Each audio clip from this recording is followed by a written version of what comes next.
Okay, I think we'll get started.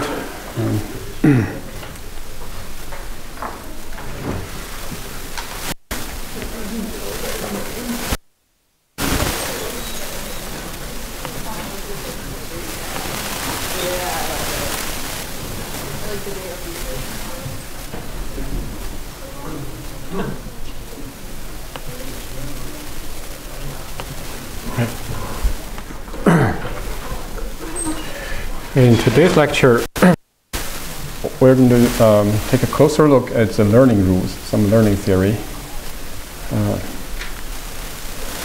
So as we said before, the memory is very important. Right? The brain remembers things in many different ways. But so there's one mechanism we already talked about in like a half-wave network. You can use a sustained activity in a recurrent network to hold some activity there, right? So that can serve as a memory. So by memory, it means that activity was something in the brain that depends on what happened in the past.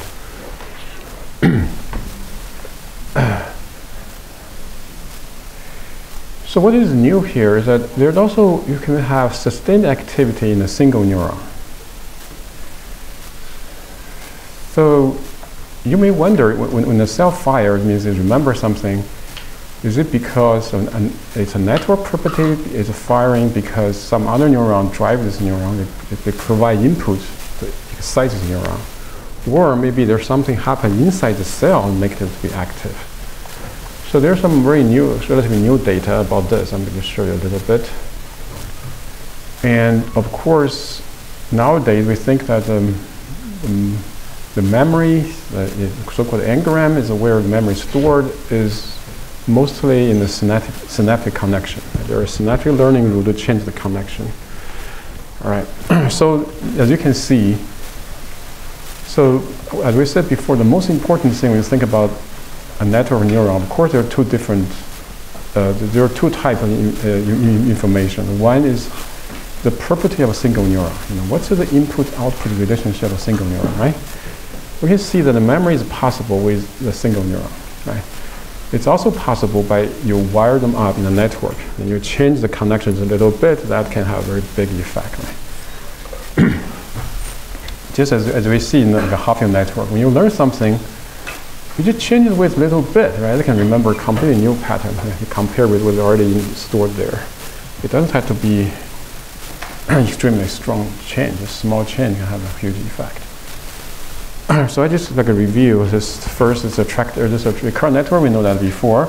So this is basically it's a state space. So each point on the plane here means a state. So by state I mean the activity of all the neurons in the network. Here it's like a two-dimensional plane. It's only like as if you have only two neurons.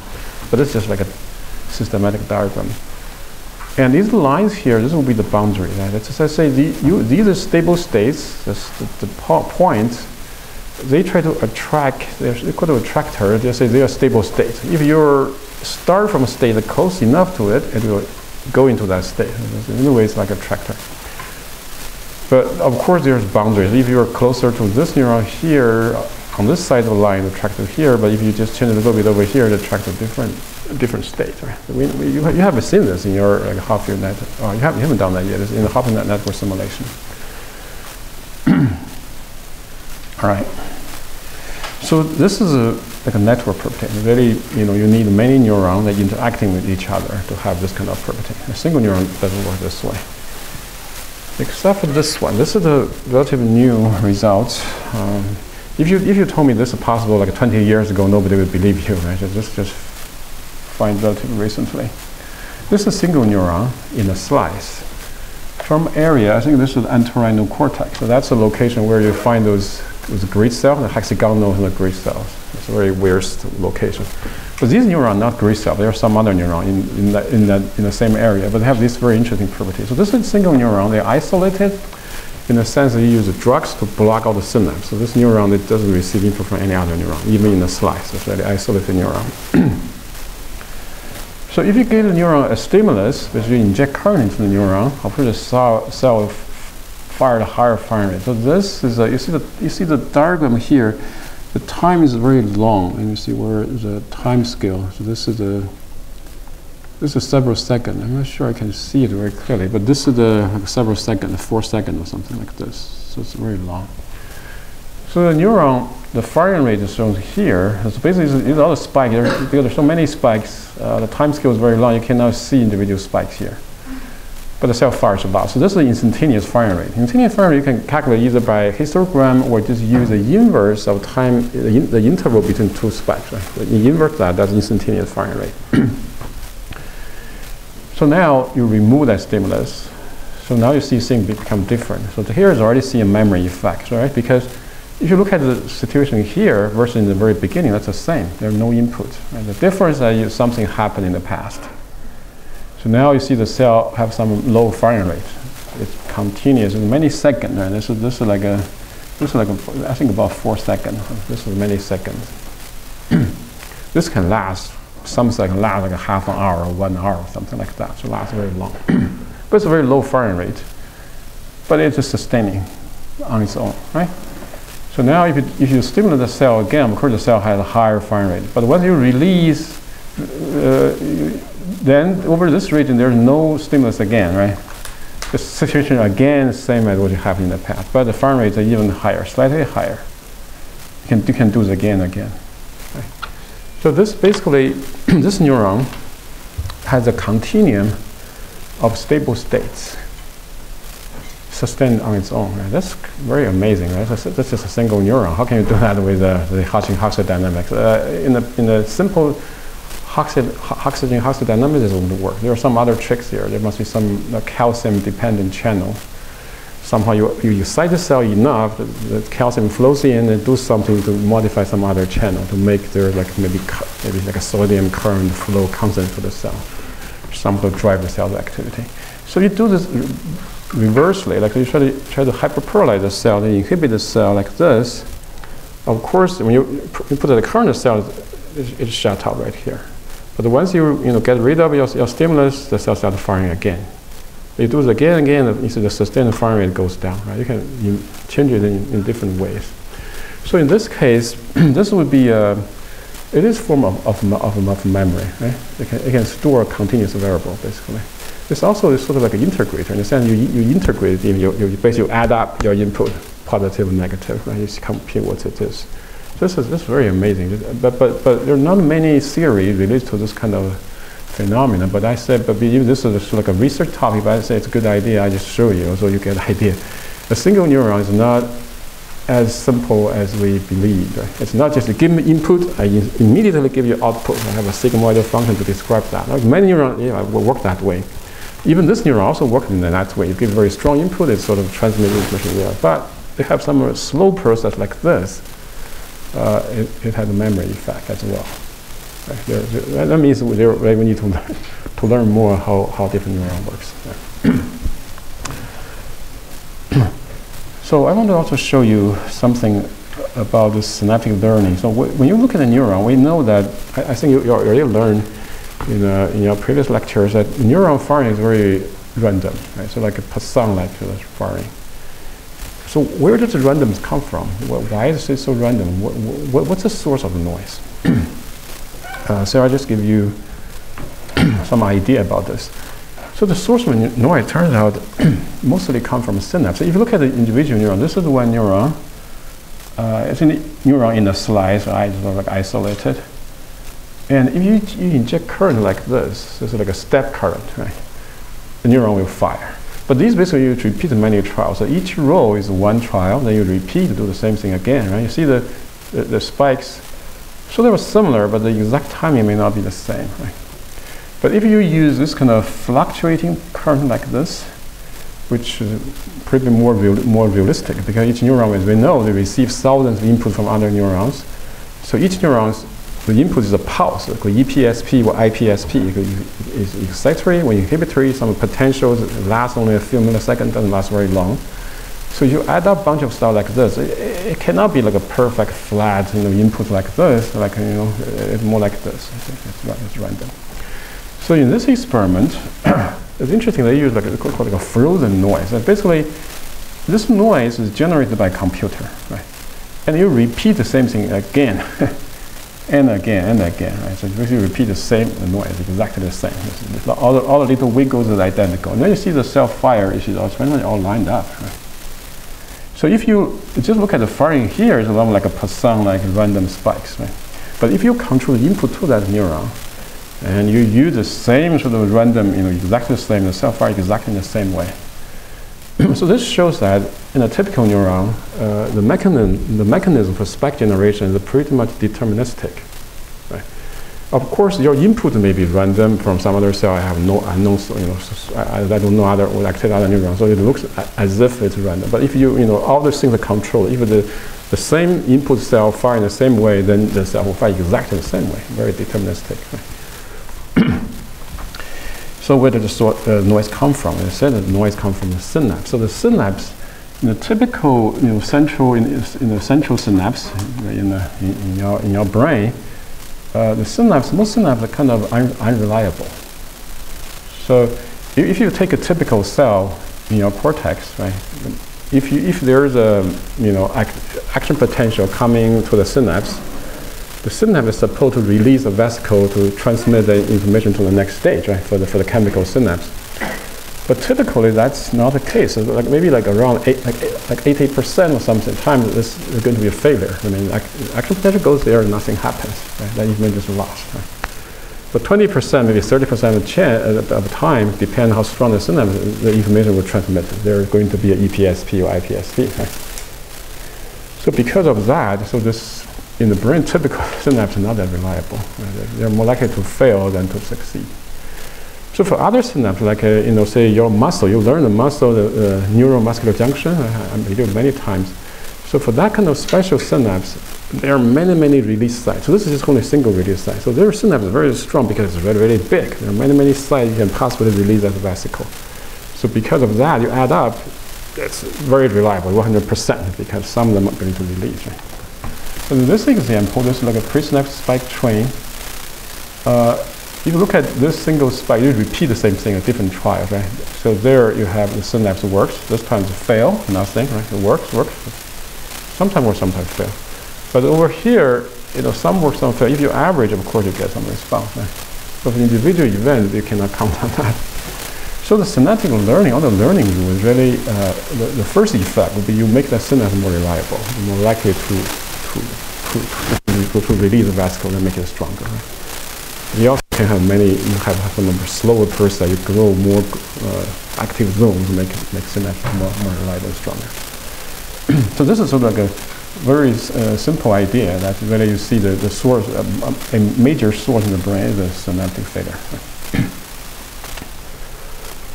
But you may say, oh, maybe the brain is not designed very well, and this is so much failure. But this may not be the case, right? Why is that? Because we sometimes do optimization. You want to add a noise. Right? You need sort of stochastic optimization algorithms. In this lecture, I don't have time to cover those kind of more advanced algorithms, but you know that sometimes the noise can actually help you. So lots of people maybe believe these features actually, maybe the brain operates in a way to use noise actively to do something useful. We don't fully understand that, but we do know that if the brain wants to be reliable, there's a way to make it reliable. So if it's not reliable, maybe it's good for probably some kind of stochastic algorithm. So for learning theory, you have a list of 3 major things. So we have learned this unsupervised learning, like a perceptron, right? Like a unsupervised learning would be like a Hab rule, right? Or like a Hopfield network, right? As long as you have 2 neurons that are activated, then their synapse is going to be strengthened. There's another thing called self-organizing maps. That's very interesting. I'm going to cover it in my next lecture. Somehow you can have a map developed automatically without a teacher who knows anything. This is supervised learning. There's no teaching signal. You just learn on your own. Right? So supervised learning, of course, the standard example would be the perceptron or the deep networks, which are very powerful, but they are basically multi-layer perceptrons. So in this case, we have a teaching signal. We know that what the desired output should be. Right? Then you compare your actual output with the desired output, and you change your connection to make the system work toward what their desired behavior. So this is the supervised learning. You have a teacher who knows the correct output. So another type of learning, it's also sort of like a supervised, but not exactly because it's reinforcement learning.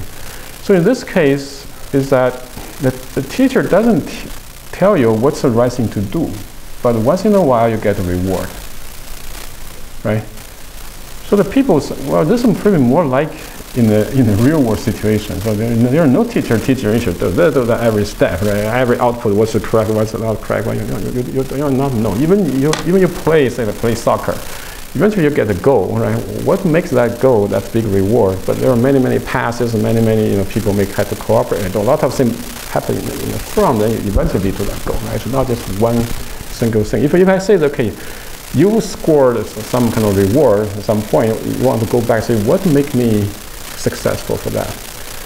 A lot of times people are kind of superstitious. Right? Some people hit a home run and say, okay, I hit a home run because I wear my special underwear. That's why next time I don't wear that. Right? So that shows you that there are so many superstitious beliefs.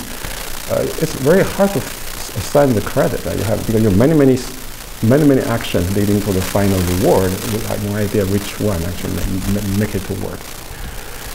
So reinforcement learning is sort of in this kind of environment. The teacher doesn't tell you exactly what the output should be, but they give you, once in a while you get rewarded from the environment. You try to learn. But this is another thing. But this is a kind of the more recent this AlphaGo we mentioned. This is like artificial intelligence and stuff. They also use the reinforcement learning as part, besides the deep networks, as a part of their repertoire when they try to learn all those moves in the Go game.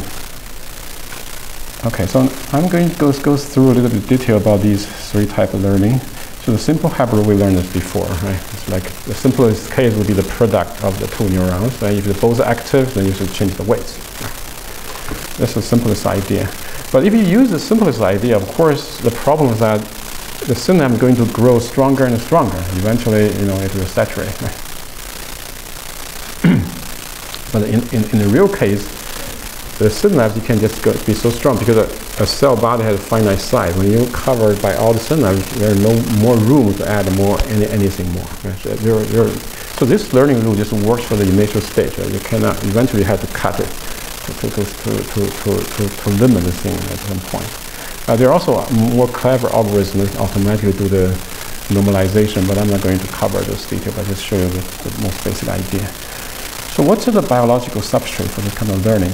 Because you have already learned this in the synaptic learning lectures, but I'm going to just go through it very quickly, just to say how this theoretical idea is related to the experimental facts. But Hab proposed this rule before even there any evidence that, so it was in 1940, long time ago. Yeah, this is the rat hippocampus. It looks like a banana. It looks very big in the rat brain, right? This thing is the old structure of the brain, but the human is a lot smaller, and relatively, because we have the new cortex that's covered there and much bigger. So the rat, you see the cortex is very smooth. It doesn't have this sulcus and all those convoluted things because the area is very small. If you take a slice of this, of course you know the synapse. There are different parts. They have some synapses that people use this a lot, right?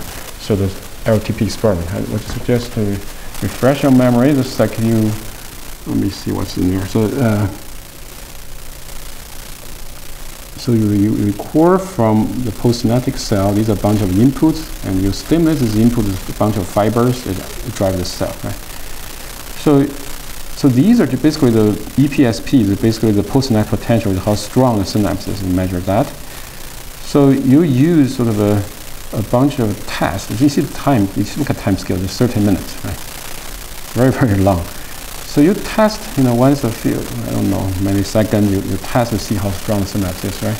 Over here, something happens. There's a tetanus, and it means you drive the cell for like 1 second, you drive the cell far very hard, right? You excite the cell a lot, just for a brief second or so. And then you test it again at a slow pace. Milliseconds, you test once, you see the activity become much stronger. Right? The synapse become much. So this is a classical activity. So this is like learning is like a one-shot learning. You learn something just only once, and then you just remember forever. at least a couple of hours. So how is it related to the habit learning rule? So you see this long-term potential has many different mechanisms. The NMDA channel that you learn is a major one. Right? There are others. What do you use this NMDA to show? How this LTP, based on the biological mechanism, how that actually is very similar to habit rule. If I look at a synapse like a channel, let's say NMDA channel, giving you any channel, you should ask two questions. One is that a channel basically it's a hole, it's a pore in the membrane. It's open, it can be closed. The first question is, what is a factor that can open up that channel?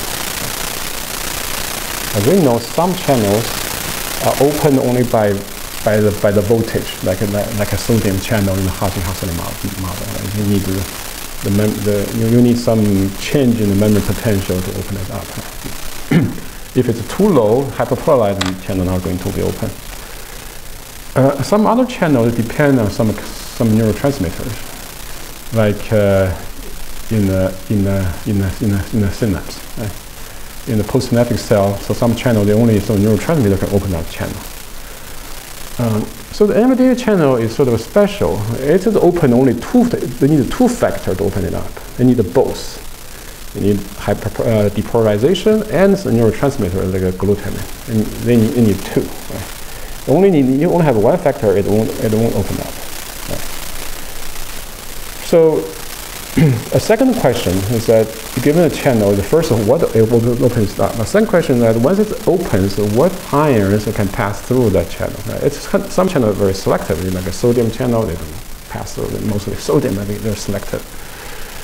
For the NMDA channel, once it's open, it passes through. I think the most important one, it can pass through several things, like sodium, and calcium. And calcium is the most important thing. So once this NMDA channel, the calcium goes through into the cell, a bunch of things will happen. But any effect that can make the synapse stronger.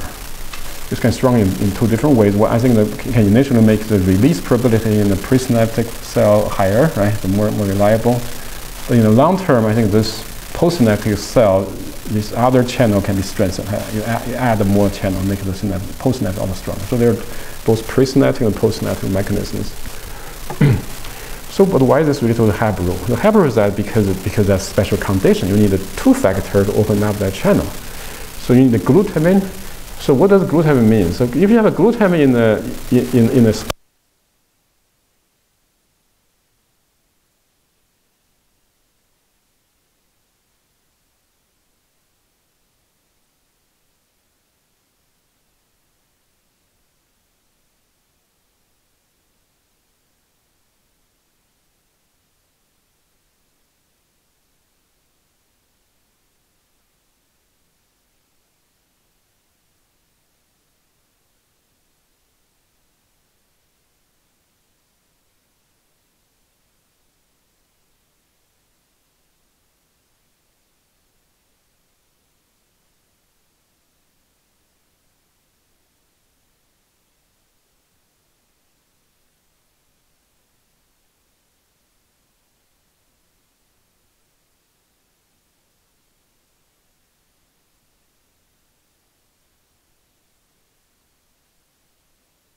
So with the supine learning, what is this?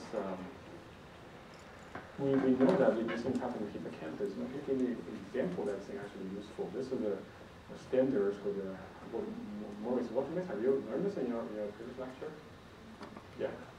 So the animal is supposed to find the platform, hit it under, and using water you cannot see. This is the sort of happening in point of hippocampus. You know that maybe the place cell is important for this, so you know a good place. And if you sort of damage the NADH channel, impair this channel, this memory, this thing would be impaired. So this is basically potentially useful for some cell in the hippocampus that's useful to remember some good place and come back at a later time. So there is a more recent study that's like if you remember a very bad place. You go to a place that's very bad and you want to avoid it next time, right? This is Tony Gallo's lab, so this is it's also related to the place cell in hippocampus. So it's just like a radiology. I said it's kind of interesting. It gets lots of popular press, so I'll just give you a very brief explanation. So what happens here, that this is a rat, you put in a different room, like this is a square with a triangle, different chambers, different small rooms, right? So they know that if you give animal shock, like electric, so usually have some kind of bar, some kind of wires on the floor, you get the electricity, animal will hit that, right? When they get shocked once, so the next time, suppose they get a shock in this like a triangular room. So next time you bring animal into the room, animal will freeze. That's what you can measure. They have fear. So since those places they remember something bad happened before. So the fear of a condition, you know, that's related to the amygdala. You learn amygdala, you know. Amygdala is one nuclei that's downstream from hippocampus usually to there. It is important for fear. If you stimulate this thing, it is related to beside other things, it's related to fear. It's related to emotion. Right? So the idea was that maybe there's some cells, hippocampus will tell the amygdala, now I'm in a place that's bad. Right? Better be prepared, something bad will happen. So people sometimes you get that too. Sometimes you go to a parking lot at night, sometimes something you feel safe. If you don't feel right, it's kind of dangerous. That's the amygdala actually active at that time. Something telling it to be active. But in this case, they want to induce a force memory, something that didn't happen, but the animal actually remember that as if it was there. So the idea is this. The animal, first of all, you put into the room, let's assume these cells, these are a bunch of neurons in the hippocampus, right? The red one would be the place cell, they like this particular room, right? You can imagine a bunch of cells, some cell will be active in this particular room. So what they do is that they can have a labeling of a neuron. They have some molecular traits that label this neuron. Somehow when these neurons are activated, and then they can enable these neurons so the next time you can shine some laser, you get some like optogenetic trick. Right? Optogenetic trick, you leave some neurons, some channel look like as if it's your retina. You give some laser, the laser can open up the channel. Right? And that the sodium goes in and activate the cell. Right? But in this case, they have one step more than that, is that they can, selectively only for those cells that are active in this environment. The cells that activate here, they will express those things. I don't know how the trick works, but somehow just only these cells here, they will be activated by the laser at a later time. Right? So in this case, what happens is that we put animal in this room, right? Of course, in this room, you have a bunch of play cells for this room, as you can imagine. So these are the gray cells here that correspond to activity in this room. And what goes here, these cells will be activated. That is what normally happens. And then you shine a laser into the head of the animal. You artificially activate these cells, which you label them here. So for the hippocampus, it will look as if the animal, the activity will be consistent when you were in this room and also in this room at the same time. And then, at that time, you give animal a shock. So then, at a later time, you put animal into this room, the animal shows fear in this room. So basically, it looks as if the animal was shocked inside the square room, which has never happened. So so this would be very consistent with this happy learning idea, right? Because you see that app application. First, we know there's a bunch of possibly like container tracker, you have a bunch of activity for a bunch of different group of cells be active at different location, right? And when this cell activates, you can imagine what happens here. And here, these bunch of neurons are activated, right? At the same time, when you shock the animal, there's fear expression. Presumably, the amygdala neuron activated at that moment, right? So the hippocampal neuron, these are active neurons, and the amygdala neuron, which expresses fear when the animal gets shocked, they are linked much stronger, right? Because based on the happy learning. So next time you activate these, you're not going to green, you're actually red neuron, but those things, if it's strong enough, they will drive the amygdala neuron and make the fear expression. So this is a way to build a forced memory. I know you learn a lot of the Hollywood movie play on this. There are so many, actually, like Blade Runner, whatever, Total Recall, so many movies on this kind of. But their stuff is much more sophisticated. But you can see it's actually possible. Actually, probably this is a simple expression.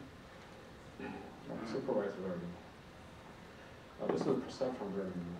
So when you have learned it already, but you take a look at this, right? So this learning, when you look at the rule itself, it's very similar to that happy learning we showed before. It's a product of two terms. So one is the input, X, right? Another is somehow related to the output. Not just output itself, it's already output compared with this with some desired output. The desired output is my teacher.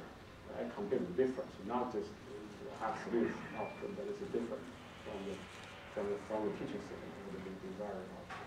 Otherwise, it looks very similar. It looks a little bit different. As we mentioned before, so this learning rule, of course, I'm not going to go through the detail, but it doesn't, the detail doesn't matter much, but for people who are curious, so you say that this learning rule we mentioned before, if you use the learning rule, you learn many patterns, right? Then you can learn as you played in your homework that you learn many times, you can learn many steps. But if it's settled to an equilibrium solution, which means your square error is minimized, right?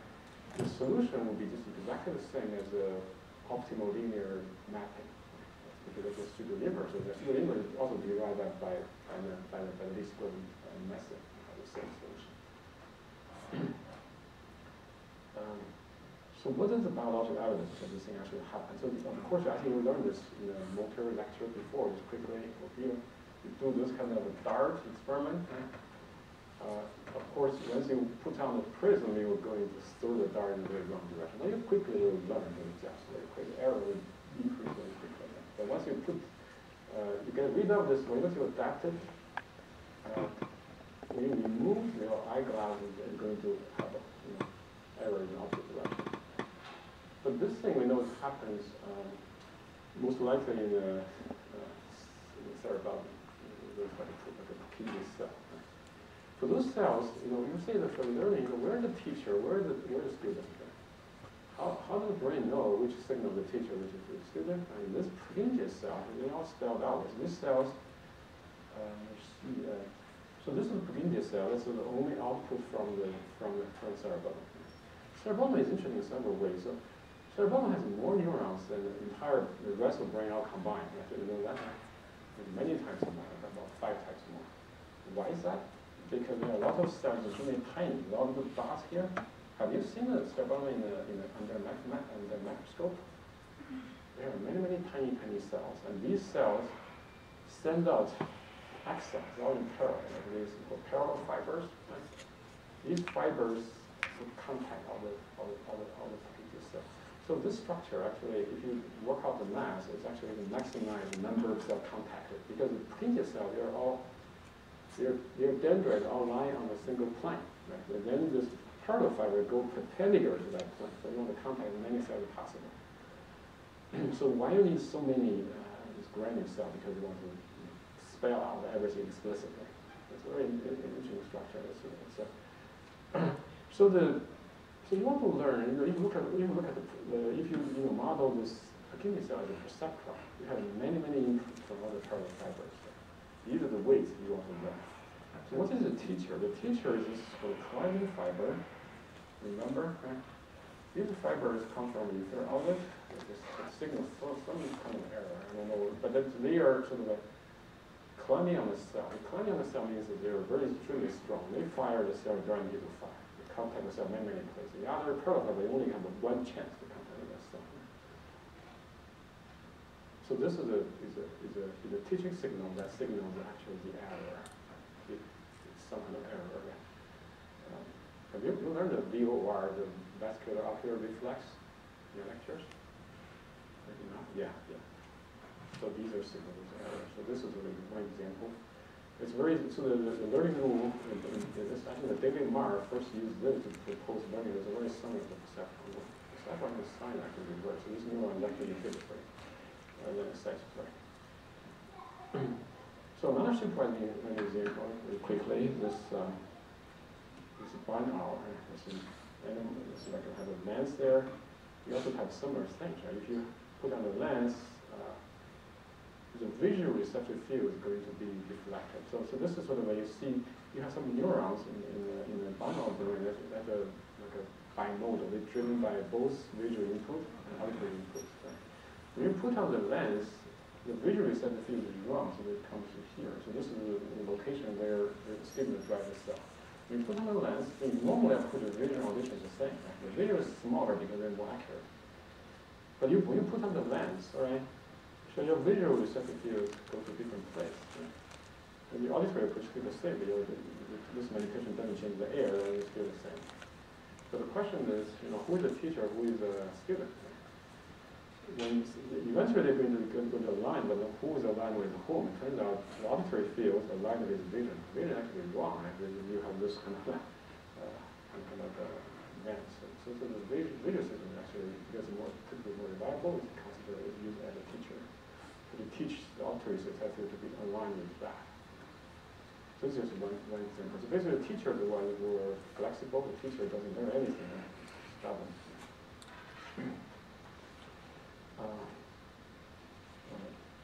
So the next few minutes I talk about the reinforcement learning. Reinforcement learning is more complicated. I cannot explain it with a simple, like a perceptron, a simple learning rule. But I just have a brief introduction to the basic idea and some give you one experimental result. It's kind of very interesting. So for this case, reinforcement learning, you learn some action that maximize your reward. So you want to predict your reward based on your sensory input, some kind of input in the system.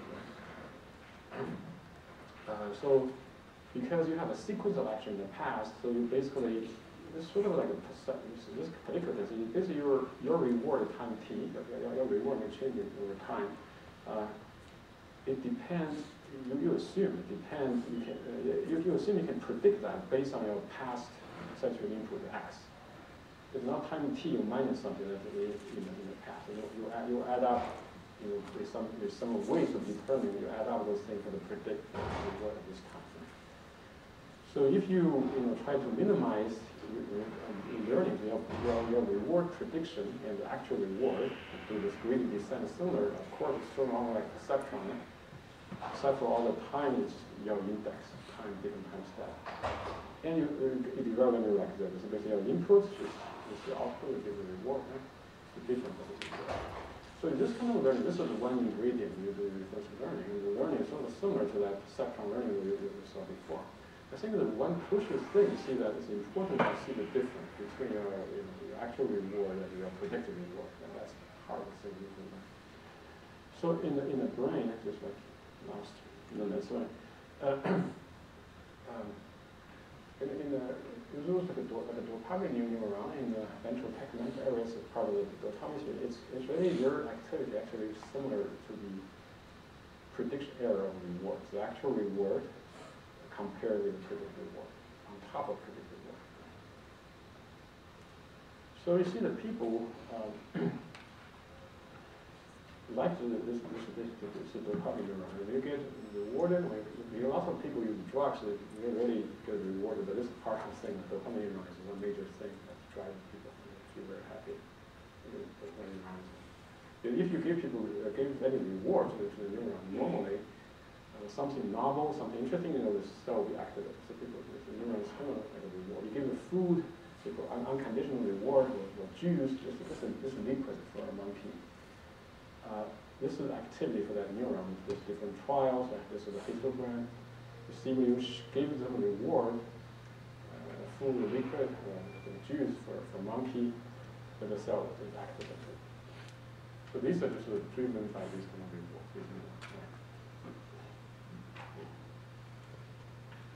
But what's interesting is that these kind of rewards for the unconditional stimulus. So you remember this, like a Pavlov, this condition, like this seems unconditionally driving this reward itself. There are also conditional stimulus. So some stimulus that can predict this reward. Like you hear a bell and the dogs get them to be fed every time. So then eventually that bell will be like a signal some reward going to come over. But in this case, you look at this neurons, that the neurons eventually start to respond to that cell. Here is like, I think it's a beep, a light, a beep, right? And then the reward will happen here. Right? They're aligned with the reward. This is what that signal, that beep happens. Eventually you see the cell respond to that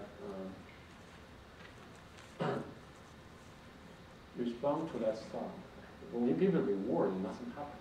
Like this case, right?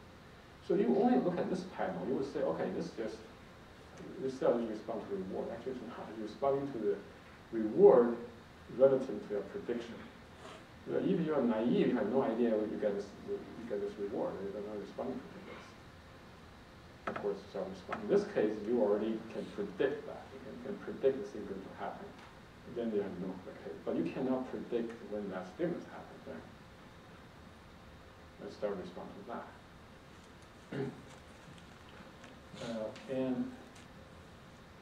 And what is the